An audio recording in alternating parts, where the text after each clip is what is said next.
사랑하는 하나님교회 성도 여러분, 늦은비 기도의 마지막 날입니다. 지난 집회 기간 동안에 우리에게 말씀하여 주셨고 베풀어 주신 은혜와 축복이 얼마나 큰지 모르겠습니다. 오늘 집회 가운데 이전보다 더 큰 은혜와 하나님의 사랑을 경험하게 될 줄 믿습니다. 우리 모든 성도님들 이 집회를 사모하셔서 하나님의 예비하신 은혜하심 가운데 거하시기를 바랍니다. 오늘 살아계신 하나님의 말씀은 여호수아서 3장 4절 말씀입니다. 그러나 너희와 그 사이 거리가 2000규빗쯤 되게 하고 그것에 가까이 하지는 말라. 그리하면 너희가 행할 길을 알리니 너희가 이전에 이 길을 지나보지 못하였음이니라 하니라. 아멘. 오늘 말씀에서는 요단강 앞에 서 있는 이스라엘 백성들을 만나게 됩니다. 그들 앞에는 하나님이 약속하신 약속의 땅이 있었지만 거세게 흐르는 요단강 물이 그들을 가로막고 있었죠. 40년의 광야 생활은 끝났지만 가장 결정적인 장애물 앞에 서 있게 된 것입니다. 그 순간 그들의 마음은 어떠했을까요? 두려움과 막막함, 그리고 이제는 어떻게 해야 하는가? 라는 불안감으로 가득했을 것입니다. 그런데 이것이 바로 오늘날 살아가는 저와 여러분들의 모습일 수도 있습니다. 우리는 매일매일 새로운 날을 맞이하지만 사실 그 어떤 날도 우리가 이전에 가봤던 길은 아니죠.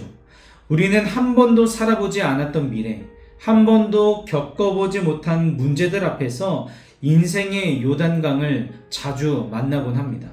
질병의 문제, 경제적인 어려움, 관계의 갈등, 그리고 우리 자녀들에게는 불투명한 진로까지 우리의 힘으로는 도저히 건널 수 없을 것 같은 강물 투성이가 우리의 인생과도 같은 것이죠. 바로 그때 하나님께서는 여호수아를 통해 이스라엘 백성들과 우리들에게 4절의 말씀으로 말씀하시는 것입니다. 그리하면 너희가 행할 길을 알리니 너희가 이전에 이 길을 지나보지 못하였음이니라. 하나님은 우리 모두가 이 길을 처음 가본다라는 상황을 이미 다 알고 계시는 분이십니다. 이런 불투명한 상황 속에서 무엇을 어떻게 해야 하는지에 대해서 모르고 두려워한다는 것도 누구보다 잘 알고 계시는 것이 바로 우리의 하나님이시죠. 그래서 하나님은 우리의 경험이나 지혜, 세상의 것들을 결코 의지하지 말라라고 말씀하고 계시는 것입니다. 왜냐하면 우리의 경험과 지식으로는, 세상의 것으로는 가보지 않았던 길 앞에서 아무런 소용이 없기 때문입니다. 그렇다면 하나님은 우리들에게 무엇을 원하시고 명령하고 계십니까? 3절 말씀에 언약궤를 따르라는 것입니다. 언약궤는 무엇입니까? 그 안에는 십계명의 돌판이 들어있죠. 즉 언약궤는 하나님의 말씀이자 하나님의 임재 그 자체를 상징하는 것입니다. 정리하면 하나님은 우리가 가보지 못한 길을 건널 수 있는 유일한 방법은 바로 말씀에 순종하는 것, 하나님의 말씀에 따라가는 것이라고 선포하고 있는 것입니다. 그렇다면 말씀을 따른다는 것은 무엇을 의미하는 것일까요? 첫 번째로는 내 삶의 주도권을 말씀에 내어드리는 것입니다. 이스라엘 백성들은 언약궤가 움직이기 전까지는 움직이지 않았고 언약궤가 멈추면 멈춰야 했고 가면 가야 했습니다. 그들은 언약궤와 2000규빗 약 1km의 거리를 두어서 모든 백성들이 그 말씀의 궤를 항상 바라볼 수 있도록 했다는 것이죠. 우리의 계획, 우리의 생각, 우리의 감정이 말씀보다 앞서서는 안 된다는 것을 의미합니다. 말씀이 가라고 하면 가고 멈추라고 하면 멈추는 것. 내 삶의 시선을 오직 말씀에 고정하는 것이 바로 말씀을 따르고 순종하는 삶인 것입니다. 두 번째로는 거룩함으로 준비하라라는 것입니다. 5절에서 여호수아는 백성들에게 너희는 자신을 성결하게 하라라고 명령하고 있습니다. 말씀을 따르기 위해 가장 먼저 해야 하는 것은 내 안의 죄와 불순물을 제거하고 거룩함으로 준비하는 것입니다. 세상의 염려와 나의 고집과 아집을 내려놓고 주님의 말씀이 담길 깨끗한 그릇을 준비해야 한다는 것이죠. 마지막으로는 하나님의 말씀이 불가능해 보여도 그저 순종하는 것입니다. 8절에 제사장들에게 요단 물가에 이르거든 요단에 들어가라라고 말씀하시고 명령하십니다. 흐르는 강물, 깊이가 어느 정도 되는지 알 수 없는 것으로 발을 내딛으다라는 것이죠. 말씀을 붙든다라는 것은 머리로 이해하는 것이 아닙니다.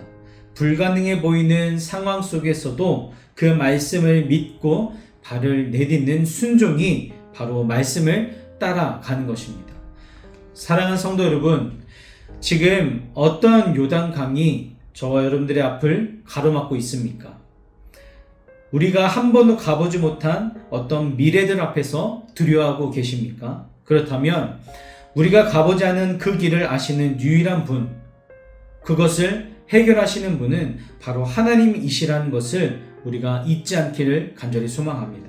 나의 경험들과 나의 지식들, 나의 감정을 내려놓고 오직 말씀이라는 언약궤만 바라보며 그 말씀이 가라 하시는 그곳에 믿음으로 발을 내딛는 저와 여러분들이 되기를 바랍니다. 그럴 때에 하나님은 우리 안에 놀라운 일들을 행하실 줄 믿습니다.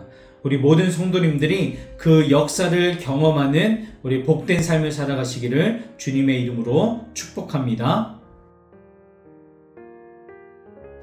중보기도팀 김현희 집사입니다. 묵상톡 1분 기도. 오늘은 나라와 민족을 위해 기도합니다. 이 땅 위에 주님의 긍휼과 평강이 다시 한번 임하게 하소서. 혼란과 갈등, 분열과 상처 속에 있는 이 나라를 주님의 손으로 어루만져 주시고 진리와 정의가 회복되며 사랑과 공의가 강물처럼 흐르는 사회 되게 하옵소서. 주님, 하늘의 지혜를 부어주시고 권력을 사리사욕이 아닌 섬김과 책임의 도구로 사용하게 하소서. 정직하고 겸손하게 나라를 이끌 수 있는 지도자들이 세워지게 하시며 하나님의 뜻을 두려워하며 국민을 사랑하는 마음으로 행하게 하옵소서. 우리 국민 모두에게도 공동체를 향한 책임감과 이웃을 향한 사랑을 부어주소서. 각자의 자리에서 정직하게 일하고 서로를 존중하며 협력하는 사회를 이루게 하소서. 청년들에게는 꿈과 비전, 용기를 주시고 장년들에게는 지혜와 인내, 후세를 위한 믿음의 본을 허락하소서. 특히 경제적 어려움과 사회적 어려움에 신음하는 이들에게는 주님의 위로와 회복이 임하게 하시고 교회가 세상의 빛과 소금으로 그 역할을 다하도록 인도하여 주옵소서. 이 모든 말씀 우리 주 예수 그리스도 이름으로 기도드립니다. 아멘.